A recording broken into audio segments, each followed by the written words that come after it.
अच्छा जी, तो आप लोगों का डिसीजन मेकिंग वाला area is done, completed, finished. सही है। अब इसके MCQs, MTQs, CRQs, anything you guys can do. मैं भी करवाऊंगा इस वीक के एंड में एक सीआरक्यूज का करवाऊंगा, और एमटीक्यूज भी आई विल ट्राई कि मैं करवा दूं थोड़े बहुत। और एमटीक्यूज आप लोग खुद भी कर सकते हो। एमटीक्यूज आई वुड प्रेफर कि मैं एमटीक्यूज ना करवाऊँ, सीआरक्यू करवाऊँ। और एमटीक्यू आप लोग खुद ट्राई करो, और मुझे गलतियाँ अपनी जो भी हैं वो एटलीस्ट आप लोग बता दो, क्योंकि MTQs is very similar to MCQs ना। तो आई वुड प्रेफर कि मैं सीआरक्यूज में टाइम इन्वेस्ट करूँ आप लोगों के साथ। ओके, इसके बाद हमारे बेसिकली जो चैप्टर्स रहते हैं वो ये रहते हैं: 11, 12, 13, 14, 15। हमारे 5 चैप्टर्स रहते हैं। इन 5 में से हमारे 2 बजटिंग के हैं, और 3 जो चैप्टर्स हैं हमारे, that is performance measurement area. सही है? क्लियर? Yes. अब परफॉर्मेंस मेजरमेंट में जो चैप्टर 13 और चैप्टर 15 है, this is like very old, आपने पहले से पढ़ा हुआ भी है, very known and very basic chapters, जो एक क्लास के अंदर वाइंड अप हो सकते हैं, दोनों चैप्टर्स। तो मैं ये दोनों चैप्टर्स अभी इस क्लास में करवा रहा हूँ ताकि ये दोनों ख़त्म हो जाएं, फिर हमारे पास सिर्फ 3 चैप्टर्स रह जाएंगे जो हमने नहीं किए हुए होंगे: 14, 12 और 11। 2 बजटिंग के और एक परफॉर्मेंस मेजरमेंट का। सही है। Mhm. फिर हम वापस बजटिंग को मैं अभी स्किप करके आगे इसलिए जा रहा हूँ क्योंकि बजटिंग अभी हमने प्रॉपरली स्टार्ट की ही नहीं थी। अभी हमने सिर्फ एक चैप्टर किया, वो थ्योरेटिकल था। अभी हमने कैलकुलेशन वगैरह कुछ नहीं की उसकी, राइट। Yeah. तो अभी हम उसकी कैलकुलेशन जब तक नहीं कर रहे, तब तक वी कैन मूव फॉरवर्ड। तो अभी मैं बजटिंग का एक थ्योरेटिकल चैप्टर रोक के वहाँ पे पॉज करके परफॉर्मेंस मेजरमेंट पे लेके आ रहा हूँ, ताकि हम पहले परफॉर्मेंस मेजरमेंट ख़त्म करें, since it's an easy section of the syllabus. फिर हम वापस बजटिंग पे आ जाएंगे, and we'll wind it up before, इंशाल्लाह बिफोर रमज़ान। Inshallah. ठीक है। So let's start chapter 13 and 15 today, and let's finish them. सो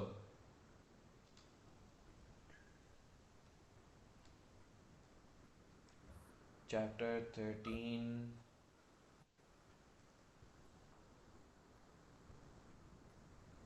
एक second.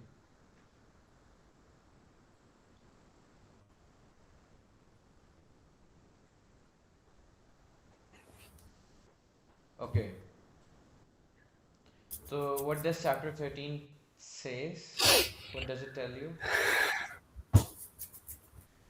Financial performance indicators, non financial performance indicators, ये हमने सारा चैप्टर ऑलमोस्ट पढ़ा हुआ है पहले। इसमें बस एक आधी चीज़ नई है, थोड़ी सी बेसिक सी, वो मैं आपको बता दूँ। मेरा ख्याल है वो भी इतना नया नहीं होगा, मेरा ख्याल है आपने पहले वो भी पढ़ा हुआ ही है। But let's see. So let's just start it. Performance measurement and control. Performance measurement के लिए क्या मेजर चीज़ें यूज़ होती हैं? One is ratio analysis. आप एक तो आप रेशियोज कैलकुलेट करते हो, and then you know assess the performance, right. Another is Mm-hmm. Non financial performance indicator. Ratio analysis में यूजुअली फाइनेंशियल रेशियोज होते हैं, जैसे कि gross profit margin, liquidity ratio, gearing ratio, profitability ratios, right. तो Mm-hmm. Ratio analysis में mostly there are financial performance indicators, and then obviously you have non financial performance indicators. What are non-financial performance indicators? For example, customer surveys, right? Number of product returns due to complaints, number of warranty claims, right? Number of Mm-hmm. bad what do we say, bad feedbacks. सही है। These are non-financial, like इसमें कोई dollar related, money related बात नहीं हो रही, like but these tell you the, you know, performance of the organization.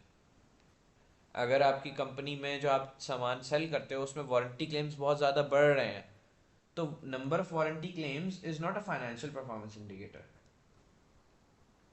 कि भाई अगर मैंने लेट्स सपोज 50 यूनिट सेल किए और 5 यूनिट्स पे मेरा क्लेम आ गया वारंटी का, दिस मीन्स इट इज़ 10%। 10% मेरा वारंटी क्लेम आया, 10% प्रोडक्ट्स वापस आए। So this is not a financial performance indicator. Like ये अमाउंट डॉलर्स में आपको कुछ नहीं बता रहा कितने पैसों का नुकसान हुआ, इतने पैसों का फ़ायदा हुआ, राइट। ये आपको सिर्फ बता रहे कि कितना सामान में से कितना यूनिट्स वापस आ गए वारंटी के क्लेम होने के लिए, क्योंकि ख़राब थे। But this tell you the performance of your organisation. Right? Okay. अब आपको कंपेयर करना होगा ऑब्वियसली 10% को। आप सिर्फ ऐसे ही एक परसेंटेज को देख के अच्छा या बुरा नहीं कह सकते, you always have to compare it either with your past performance और विद योर इंडस्ट्री एवरेज। ये चीज़ हमने F7 में पढ़ी थी, याद है? कि we can not Mm-hmm. Call anything bad और good on its own, we have to compare it. Okay. Only then we can assess either it's bad और गुड। अगर मैं आपको बोलूँ लास्ट ईयर हमारे वारंटी क्लेम्स 15% थे, इस साल Hmm. 10% है, तो इज इट गुड और bad? Warranty claims. Warranty claims meaning my warranty. Like आप जो Um, सामान सेल करते हो वो खराब होके वापस आता है G. कि वारंटी में क्लेम करना है मैंने। Yes, it's good. So 15% last year थे, इस साल 10% हो गए, इज इट गुड और बैड? Good. गुड। और अगर मैं कहता कि लास्ट ईयर 10% था, इस साल 15% हो गया, या So you know that's bad. Last, अगर मैं कहूँ लास्ट ईयर 8% था, इस साल 10% हो गया, so that's bad, So now right? it's bad. Increase हो गया। Yes. So you can not call 10% bad और good on its own, you have to compare it. सही है? So these kind of ratios और नॉन फाइनेंशियल परफॉर्मेंस इंडिकेटर्स, ये भी हम देखेंगे, और these can be very subjective, कुछ भी हो सकता है। Like you can think of anything you know on your own, कुछ भी आप सोच सकते हो जिससे आपकी सेंस बन जाए। Okay. देन बिहेवियरल कंसिडरेशंस, ये आई डोंट नो क्या है, देख लेते हैं, मे बी कोई मॉडल वगैरह होंगे इसके अंदर, let's see. Okay, so alright, financial performance and ratio analysis. Many ratios use figures at a particular point in time and thus may not be representative of position throughout the period. For example, seasonal trade or large one-off items may make year-end figures and characteristic. Uh, uh, uh, सही है। Basically इस point में ये कह रहे हैं कि भाई रेशियोज जो हैं वो किसी लार्ज वन ऑफ आइटम की वजह से या किसी सीजनल चीज़ की वजह से डिस्टॉर्ट हो सकते हैं। लाइक इमेजिन मेरे Mm-hmm. पूरे साल सेल्स नहीं हुई और आखिरी दिन Mm-hmm. मेरा कोई बड़ा ऑर्डर आ गया, बहुत बड़ा मेरे पास। Mm-hmm. क्या हो गया? पूरे साल क्या नहीं You हुई? get but then at the end of the year, you get a very big order. Yes. So this is kind of a one of item. या अगर मैं आपको एग्जांपल दूं, लाइक जैसे मैं रियल वर्ल्ड जॉब की अगर मैं एग्जांपल दूं, तो बैड डेट यूजुअली नहीं होता। जैसे अगर मैं अपनी अपनी जॉब की एग्जांपल दूं, हमारे वहाँ बैड डेट यूजुअली नहीं होता, बट कोई एक ऐसा इवेंट हो गया था जिसकी वजह से बैड डेट हो गया, Okay. राइट? तो इसकी वजह से हमारे, और वो अच्छा खासा हो गया, लेट्स जस्ट इमेजिन कि वो अगर, तो वैसे तो इतना नहीं था बट इमेजिन अच्छा खासा हो गया, तो और उसकी वजह से आपकी बुक्स डिस्टॉर्ट हो जाएंगी, आपके रेशियोज डिस्टॉर्ट हो जाएंगे, डिस्टर्ब हो जाएंगे। नॉर्मली आपके पास बैड डेट नहीं होता, बट कोई ऐसा इवेंट हुआ जिसकी वजह से बैड डेट हो गया। हर साल नहीं Yeah. होगा, बस एक दफ़ा हो गया, अब वो उसकी वजह से आपके रेशियोज वगैरह इस तरीके की चीज़ों की वजह से हर्ट हो सकते हैं, और इन चीज़ों का आपको ख्याल रखना होगा। Okay. Sounds Then good. Say. ratios are of little use in isolation. They need comparison either with last year or with competitors' results or with industry averages. इस पे हम बात कर चुके हैं। Mm-hmm. Ratios can be manipulated by the management. बिल्कुल। अगर management को लिक्विडिटी रेशियोज अच्छे दिखाने हैं, लिक्विडिटी रेशियोज कौन से होते थे? Like for example, gearing, I can say. No. Oh, okay. So current ratio, quick yes. ratio. Basically जो Yes. आपकी शॉर्ट टर्म में आपको आपकी लाइबिलिटी की फुलफिलमेंट की एबिलिटी बताते थे कि how how well you can manage your current liabilities. Mm-hmm. Those used to be the liquidity ratios. तो अगर किसी कंपनी, इसमें क्या है, इसमें आपके पास कैश अगर होगा ज़्यादा तो आपकी कैश पोजीशन अच्छी है, इसका मतलब you are in a good position to manage your liabilities, current liabilities, Yeah. Short term liabilities. Yes. तो अगर किसी कंपनी को अपनी लिक्विडिटी रेशियो अच्छा दिखाना है तो वो क्या करेगी, बहुत सारा कैश होल्ड करके रखेगी कंपनी, Mm-hmm. क्योंकि उनका बहुत सारा कैश होगा उनके पास, तो ऑब्वियसली उनके current assets will be very high and non and current liabilities will be very low compare to that. तो ऐसे वो मैनिपुलेट भी कर सकते हैं। हो सकता है अब इतना सारा कैश आया कहाँ से, हो सकता है उनको कोई इन्वेस्टमेंट करनी हो इन अ नॉन करंट एसेट, कोई बहुत बड़ी मशीन खरीदनी हो, लेकिन उन्होंने उसको पोस्टपोन कर दिया इस वजह से जस्ट बिकॉज हमारे पास कैश रह जाए. Okay. आर यू अंडरस्टैंडिंग और नॉट? Yes. नहीं, you not. Yes, I'm understanding. Of okay. course. Yeah. So liquidity ratios में लाइक इस तरीके से आप मैनिपुलेशन कर सकते हो. ऐसे ही प्रॉफिट मार्जिन वगैरह में भी आप मैनिपुलेशन कर सकते हो. काफ़ी चीज़ों में आप मैनिपुलेशन कर सकते हो इस तरीके से अपनी रेशियोज को आप अपनी पॉलिसीज़ को थोड़ा बहुत आगे पीछे करके डील चीज़ों को आगे पीछे स्केड्यूल करके आप मैनिपुलेट कर सकते हो रेशियोज को. This is one of the issues with ratios. और इस मैनिपुलेशन को क्या कहते हैं? Window dressing. Okay. क्या कहते हैं? Window dressing. Window dressing. As with variances, ratios indicate further investigation. Then obviously, sorry. Okay. Then obviously, ratios जब आपके पास आ जाएंगे तो you'll have to investigate कि इनके पीछे क्या क्या पीछे calculation क्या थी, values क्या थी, कैसे कैसे वो आ रही हैं वगैरह वगैरह वगैरह. Three main ratios are profitability, liquidity and gearing. Profitability के क्या कौन कौन से होंगे? Net profit margin, gross profit margin, asset turnover, right? Yes. Liquidity में आपने बताया करंट रेशो, क्विक रेशो, और भी होते थे थोड़े से, if you have in your mind.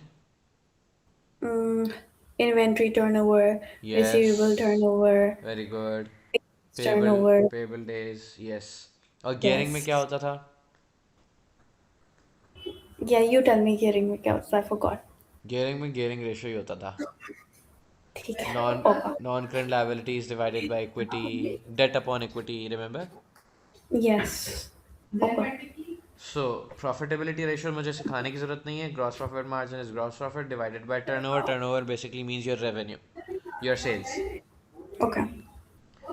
Operating profit margin, then you take operating profit divided by your revenue.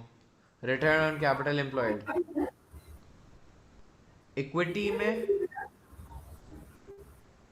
और कैपिटल एम्प्लॉयड में फ़र्क होता है. Hmm. सही है. तो रिटर्न ऑन इक्विटी अलग चीज़ है, रिटर्न ऑन कैपिटल एम्प्लॉयड अलग चीज़ है. सही है. Okay. Okay. Equity is simple equity like share capital, share premium वगैरह वगैरह, जो भी हमारी अकाउंटिंग इक्वेशन में क्या क्या होता है. Assets is equal to capital plus liabilities, right. Capital plus liability. तो equity is Yes. This, equity is capital. ठीक है. सो ये जो कैपिटल होता है ना अकाउंटिंग इक्वेशन वाला, like share capital, share premium, इसके अंदर क्या क्या होता था remember? Retained earnings, revaluation surplus, reserves वगैरह, याद है? All of Yes. This is equity. तो इक्विटी इसको कहते हैं. और अगर बात कैपिटल एम्प्लॉयड की हो, इसका मतलब है कि बिजनेस में ओवरऑल पैसे लॉन्ग टर्म कितने इन्वेस्ट हुए हैं. So in that you will take capital plus non current liabilities. जैसे कि आपने कोई 10 साल का लोन लिया हुआ और 10 साल का आपने बहुत बड़ा लोन लेके आपने एक फैक्ट्री बना दी उससे. That is also your capital you invested in your business for long term, right. Yes. तो इक्विटी में सिर्फ इक्विटी आती है और कैपिटल एम्प्लॉयड में equity plus non current liabilities. Is it clear? Okay. Got it. तो रिटर्न ऑन इक्विटी की बात होगी तो दैट विल बी डिफरेंट, और रिटर्न ऑन कैपिटल एम्प्लॉयड की बात होगी तो that will be different. Understood? Sure. Understand. अब आप इसको दो तरीके से निकाल सकती हो, either equity plus non current liabilities या फिर टोटल एसेट्स माइनस क्या होता था? Will you tell me? Total assets minus non-current liabilities? नहीं. No, plus, sorry, plus current minus current liabilities? Yes. अगर टोटल Yes. एसेट्स में से करंट लायबिलिटीज निकालती हैं तो क्या बचा? नॉन करंट लायबिलिटी और equity, right. So Yeah. these are two ways you can calculate capital employed. Obviously, high return on capital employed is good, lower return on capital employed is bad, वगैरह वगैरह वगैरह. Then there is a link between these three ratios. ROCE is equal to operating profit margin divided by asset turnover. How? अगर इसको हम देखें तो अगर ROC का फॉर्मूला लिखे हम तो operating profit divided by capital employed is equal to operating profit margin. So again operating profit divided by sales into asset turnover. Asset turnover क्या होता है? Mm, um, Sales divided by क्या कहते हैं? asset Capital turnovers. employed. Yeah, yeah. से आप याद कर लेना. Sales ठीक is है. asset turnover is sales divided by capital employed. Okay. Okay, for example, it basically tells you कि for every $1 invested, how much, how many dollars you are generating in your revenue against that. Okay. Like imagine अगर मेरा capital invested है $1 million और मेरी sales हो रही है $2 million, so I am generating a turnover of 2 times, like $2 per dollar invested. Mm-hmm. I am having sales of $2 per every dollar invested. सही है? Okay. So this Yes. is what asset turnover tells you. तो अगर this is a link between all these formulas. अगर इसमें मैं sales को sales से cut off कर सकता हूँ, Yeah. ऊपर भी है नीचे भी है. सही है, डिवाइड हो गया, कट हो गया. जी. क्या बचा राइट साइड पे? Operating profit divided by capital employed. Left side पे भी वही है. Yeah. So this is a link between these 3 formulas. इसको आप याद कर सकते हो. तीनों के अलग Understood. अलग फॉर्मूलाज लिखे हुए हैं. ठीक है. Okay then measuring efficiency asset turnover का वही फॉर्मूला आ गया यहाँ पे. Sales divided by capital employed, वो हमने यहाँ लिख दिया. ये रहा. Turnover divided by capital employed, sales divided by capital employed, same thing. Turnover and sales are same thing. सही है. Okay. And obviously, greater the asset turnover, better it is. What does it Right. tell you? Okay. It shows that, read this, read this. The asset turnover shows the turnover that is generated from each $1 of asset employed. हाँ, what does it mean? अभी मैंने बताया था. Turnover is basically it shows the turnover of every $1 that you have generated. No, for every $1 you invested, उसके against आप कितने dollar की turnover generate कर रहे हो, सेल्स कितनी कर रहे हो, रेवेन्यू कितना जनरेट कर रहे हो उसके अगेंस्ट. अभी मैंने बताया था ना, for example you invested $1 million which is your capital employed and your sales is $2 million. Mm-hmm. So you generated $2 for every $1 invested. Right. आपने Okay. जितने भी डॉलर्स के एसेट्स एम्प्लॉय किए, which was your capital employed, assets employed same thing, उसके against आपने हर एक dollar के against आपने $2 का रेवेन्यू, 2 times रेवेन्यू जनरेट किया है. ठीक है. So this basically tells you कि how efficiently you are managing your capital employed. कि आपने let's Okay. suppose again example, आपने $1 million इन्वेस्ट किए हैं, कैपिटल एम्प्लॉयड आपकी सेल्स कितनी है? $2 million. किसी और ने भी $1 million इन्वेस्ट किया हुआ है और उसकी सेल है $5 million. तो कौन अच्छा परफॉर्म कर रहा है, आप या कोई और? कोई और. कोई और मतलब राइट साइड वाला, राइट, ये वाला. Yeah, right. This is better. Yes. क्यों? Yeah. क्योंकि सी दिस टेल्स अस कि भाई $1 million इन्वेस्ट करके हम 5 million रेवेन्यू जनरेट कर सकते थे, राइट, और हम नहीं कर रहे. दिस मीन्स हमने कहीं ना कहीं ऐसी जगहों पे इन्वेस्टमेंट्स की हुई हैं जिनसे हमें कोई इतना रेवेन्यू मिल नहीं रहा खास. So this is inefficient use of assets of capital employed, right. Okay. And the other person is using his capital very efficiently, right. उसने जितनी भी इन्वेस्टमेंट्स की हैं वहाँ की हैं जहाँ से उसको रेवेन्यू आ रहा है. Mm-hmm. So this tells us the efficiency of capital employed. ठीक है. Okay. Yes. कि how efficiently we are investing. Then inventory holding period आपको पता है, inventory divided by cost of sales. Into 365 के कितने दिन की हमारे पास इन्वेंट्री, हमारी इन्वेंट्री कितने दिन में चली जाती है, right? And the higher it is the better it is, और the higher it is the worse it is. The higher it is, the worse it is. The Yes. lower it is, the better. Good. The lower it is, the better it is. Why? Because this means कि आपकी inventory जल्दी से जल्दी आती है और चली जाती है, Yes. राइट? अगर ये बहुत ज़्यादा होगा, दिस मीन्स कि इन्वेंट्री आ तो रही है, जा नहीं रही, सेल नहीं हो रही, राइट? और अगर ऐसा होने लग गया तो दिस विल टेल यू कि इन्वेंट्री आपकी ऑब्सलीट हो रही है, या कोई ऐसी इन्वेंट्री जो लोग ले नहीं रहे, right? Mm-hmm. So your inventory turnover should be high. Again, receivable payable days. Your receivable divided by credit sales. अगर क्रेडिट सेल्स नहीं दी हुई होगी तो आप क्या करोगी? आप टोटल सेल्स ले लोगी. Okay. But credit sales will be preferred. सही है? Okay. So receivable divided by credit sales, कि आपकी पूरे साल की जितनी सेल्स होती है क्रेडिट की, उसमें से आपका रिसीवेबल अभी कितने टाइम का है, मतलब आपके पास रिसीवेबल से कितने दिन बाद पैसे आ जाते हैं on an average. So the higher it is the better it is, और द बैड इट इज. ज़्यादा होना अच्छा है, बुरा है? No, the later it is, the worse it is. It should be like quicker. So it should be lower. No. Yeah, yeah, it should be lower. Yes. Yes. So higher it is, bad it is. सही है? Then payable days. Again, इसमें payable divided by credit purchases. अगर credit purchases नहीं दी हुई तो आप total purchases use कर सकती हो, या आप cost of sales यूज कर सकती हो. सही है? Mm-hmm. But again, credit purchases would be preferred, क्योंकि direct link Okay. payables का credit purchases से होता है ना. Yes.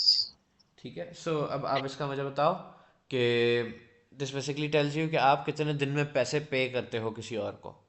So It again, should be. It should be It higher should और be lower? higher. It should be higher. Good.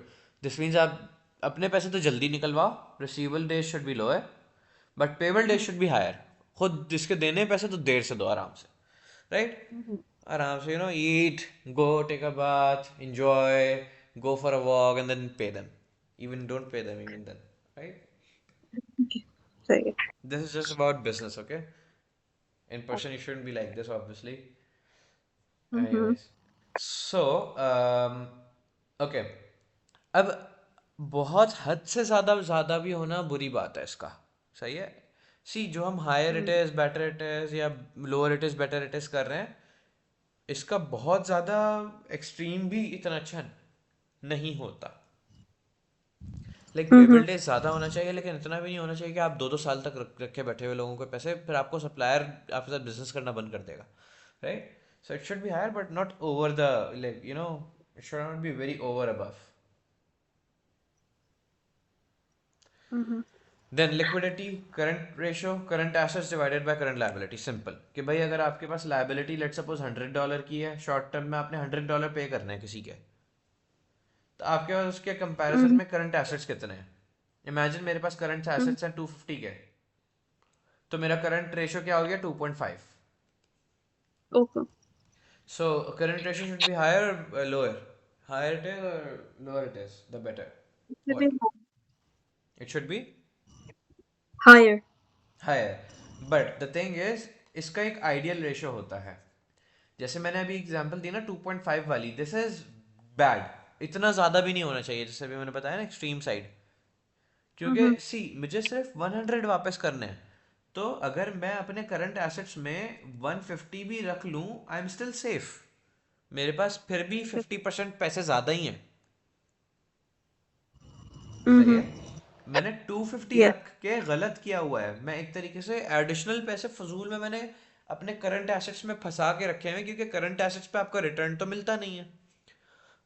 Mm-hmm. Return तो आपको मिलता है जो आप इन्वेस्टमेंट्स करते हो, लॉन्ग टर्म कैपिटल एम्प्लॉयमेंट, उस पे. Current Mm-hmm. एसेट्स तो बेसिकली सिर्फ बिजनेस की रूटीन ऑपरेशंस को चलाने के लिए होते हैं, उसमें कोई रिटर्न नहीं हो रहा होता आपका. तो अगर मैं बहुत ज़्यादा पैसे करंट एसेट्स में रख दूंगा और नीड नहीं होगी इतने पैसों की, तो क्या होगा? Mm-hmm. I will be compromising my return on that extra amount, right? मेरा Yeah. काम Right. 150 से भी चल सकता था, मैंने 250 गलत रखे, तो मैंने कितना एडिशनल पैसे रखे हुए थे अगर मैं 250 रखूं इसके अंदर? मैंने कितने डॉलर्स एडिशनल रखे हुए थे जो मुझे नहीं रखने चाहिए थे? Uh, mm,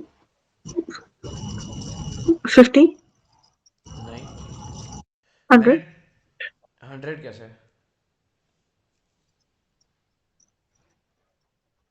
150 minus 2. No, 150 minus 100. No, 150 minus $150. मैं कह रहा हूँ कि मैंने 250 रखे हुए थे जो बहुत ज़्यादा थे, गलत था। मैं 150 से भी Mm-hmm. काम चला सकता था, तो मैंने कितना फजूल में एक्सेस रखा हुआ था? अगर मैं 250 रखूँ तो मैंने एक्सेस कितना रखा हुआ है? 100. मेरा काम 150 से भी चल सकता है। 100. 100, राइट? Yes. तो ये Yeah. 100 मैं गलत करूंगा अगर मैं करंट एसेट्स में रखूंगा। I will be compromising my return on these $100। सही है? Mm-hmm. तो आइडियली जो Perfect. आपका करंट रेशियो है वो 1.5 है। Mm-hmm. ठीक है? कि आपकी जो करंट ठीक लायबिलिटीज है. है उसका 1.5 times of current assets you should have. सही है. But Okay. Again it depends on industry to industry as well. अब कोई इंडस्ट्री ऐसी है जो बहुत रिस्की है, तो वहाँ आप चलो 2 टाइम्स भी रख लो, कोई मसला वाली बात नहीं है, राइट? क्योंकि वहाँ रिस्क बहुत ज़्यादा है। सही है? वहाँ आपकी Mm-hmm. एकदम से करंट लायबिलिटी शूट कर सकती हैं या आपके करंट एसेट्स एकदम से गिर सकते हैं। तो ऑब्वियसली यहाँ वहाँ पे आप थोड़ा ज़्यादा बफर रख लो, कोई मसले वाली बात नहीं है। It depends on industry to industry as well. सही है? Quick ratio is exactly same as current ratio, बस इन्वेंट्री को हम माइनस कर देते हैं। और इन्वेंट्री को क्यों माइनस कर देते हैं? Because obviously cash, investments, everything is in our control. Even receivables is in our control, right? हम थोड़ा बहुत डिस्काउंट देकर रिसीवेबल भी रिकवर कर सकते हैं। Inventory is not in our control. Mm-hmm. Inventory something जो हमारी डिस्क्रिप्शन पे नहीं है। करंट एसेट्स में क्या काउंट होती है, बट हमारी डिस्क्रिप्शन पे नहीं है। हम नहीं चाहेंगे कि इन्वेंट्री आज सेल हो जाए तो सेल हो जाएगी, नहीं। कस्टमर चाहेगा तो सेल होगी, कस्टमर लेगा तो सेल होगी। सही है? Mm-hmm. So this Yes. is Right. something we cannot, forcefully convert into cash. Mm-hmm. सही है? So this is why quick ratio gives you even more clear view, overview of your short-term position, cash position, liquid position. सही है? Yes.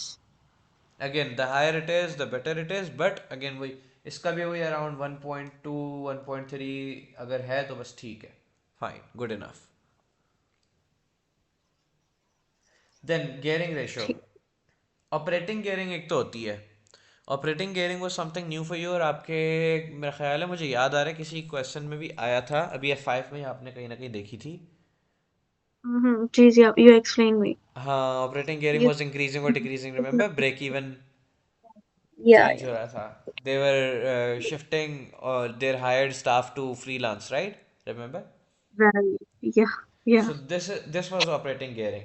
C fixed cost divided by total cost, के total cost का कितना percent fixed cost है। Okay. Then obviously it has some other variations as well. कि fix cost को आप Mm-hmm. Variable cost के कंपैरिजन में भी देख सकते हो कि फिक्स कॉस्ट वेरिएबल कॉस्ट का कितना परसेंट है। सही है? सही.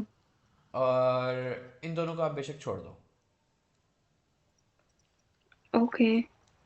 सो the higher it is the bad it is, worse it is, right? The lower it is the better it is, the lower the Yep. Better. Yep. फिर financial gearing, ये आप देख चुकी हो, लॉन्ग टर्म वाला।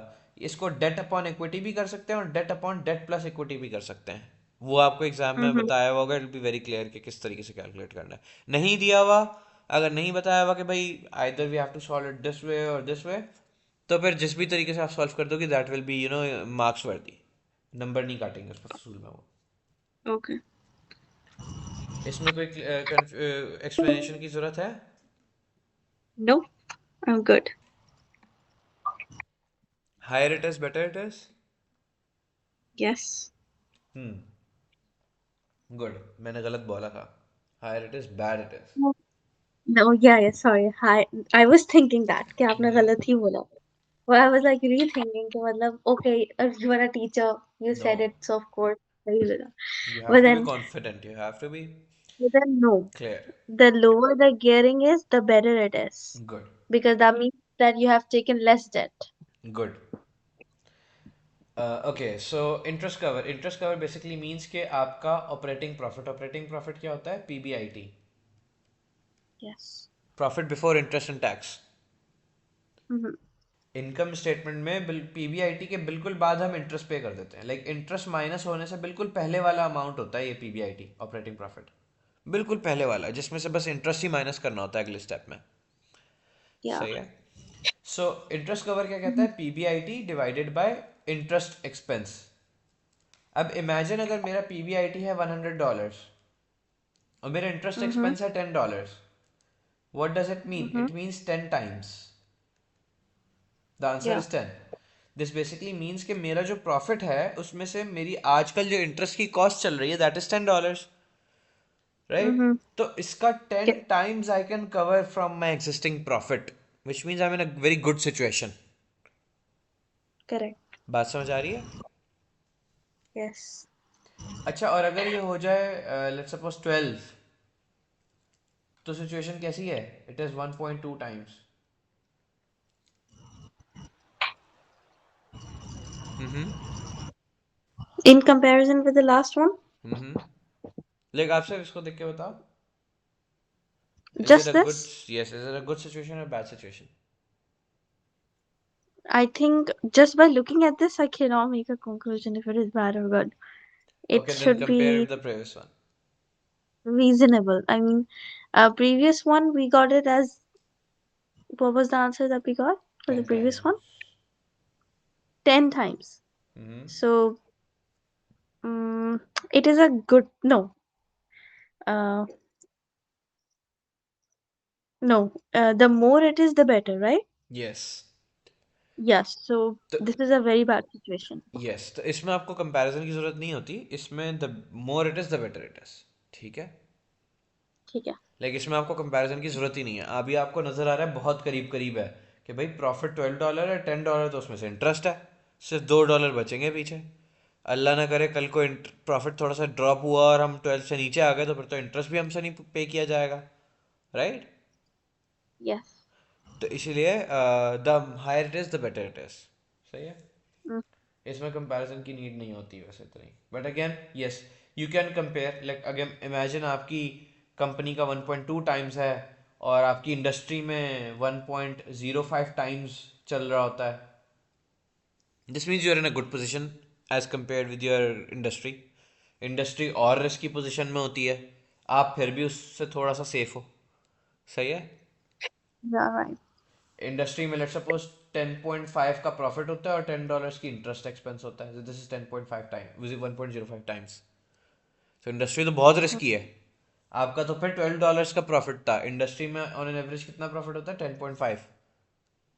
आपका प्रॉफिट correct. तो फिर ज़्यादा था थोड़ा। तो again you have to compare it in order to be able to say either it is good और bad. Again but again higher it is the better it is. सही है, जितना ज़्यादा उतना अच्छा है।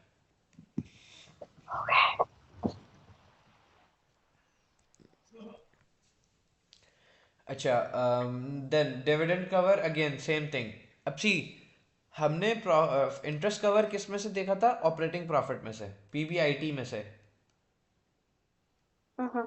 क्यों? क्योंकि पीबीआईटी वो वैल्यू होती है, वो प्रॉफिट का अमाउंट होता है जिसमें से इंटरेस्ट पे करना होता है। लाइक अगला स्टेप इसमें से इंटरेस्ट पे करना होता है, तो दिस इज द अमाउंट जिसमें से हम इंटरेस्ट पे कर रहे हैं। Mm-hmm. So we have to check कि इसकी इतनी वैल्यू है, इसके अंदर इतना है कि हम इसमें से इंटरेस्ट पे कर सकते हैं या नहीं। ऐसे ही अगर हम डिविडेंड कवर की बात करें, तो Mm-hmm. डिविडेंड हम किस में से पे करते हैं? पीबीआईटी में से नहीं, नेट प्रॉफिट में से। Okay. तो डिविडेंड कवर के लिए हम फिर देखेंगे net profit divided bye dividend, कि भाई नेट प्रॉफिट डिविडेंड के कंपैरिजन में कितना है। सही है। Right. Interest Understood. को पीबीआईटी से देखा था क्योंकि इंटरेस्ट पीबीआईटी से पे होता है, profit before interest and tax. बिल्कुल अगला उसके बाद इंटरेस्ट ही माइनस होना होता है। सही है। Mm-hmm.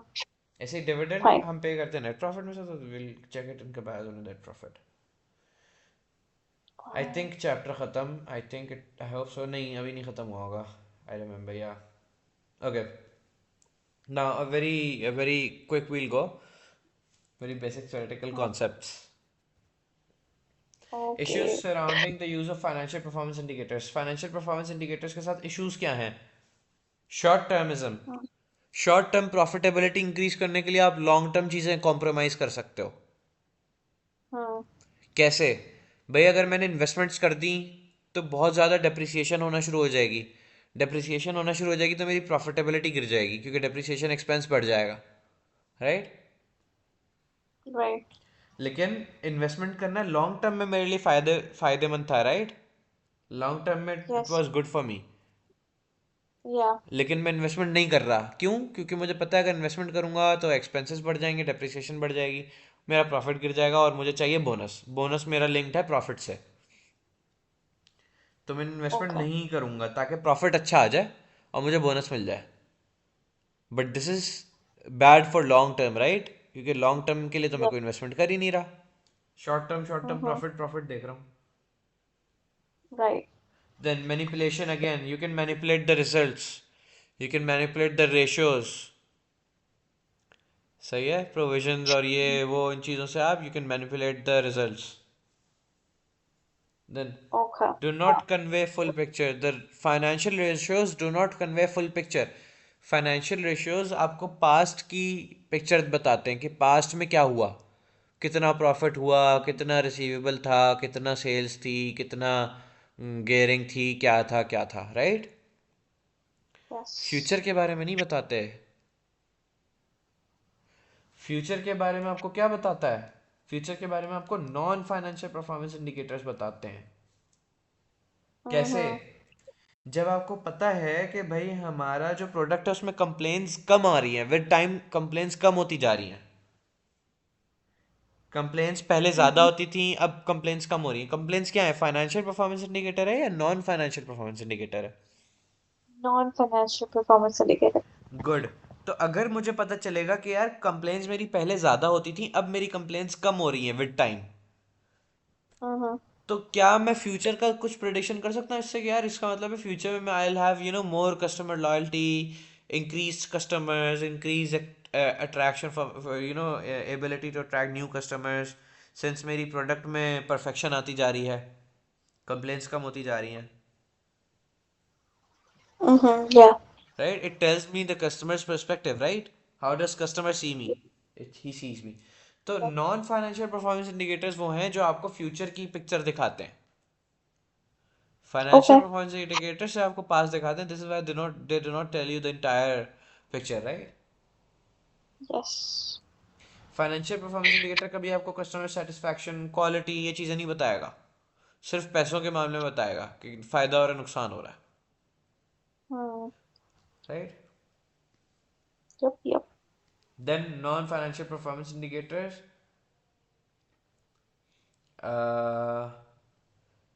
इस पे आई वुड से कि मैं काफ़ी बात कर चुका हूँ तो मुझे बिल्कुल इसको हर चीज़ तो नहीं रीड करने की ज़रूरत, but Mm-hmm.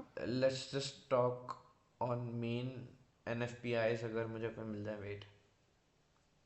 Okay. Okay so you can pause the, अगर लाइक अगर आप रिकॉर्डिंग देख रही हो, you can just pause the recording here and you can read this Mm-hmm. Out, और मैं आपको ज़रा समझा देता हूँ।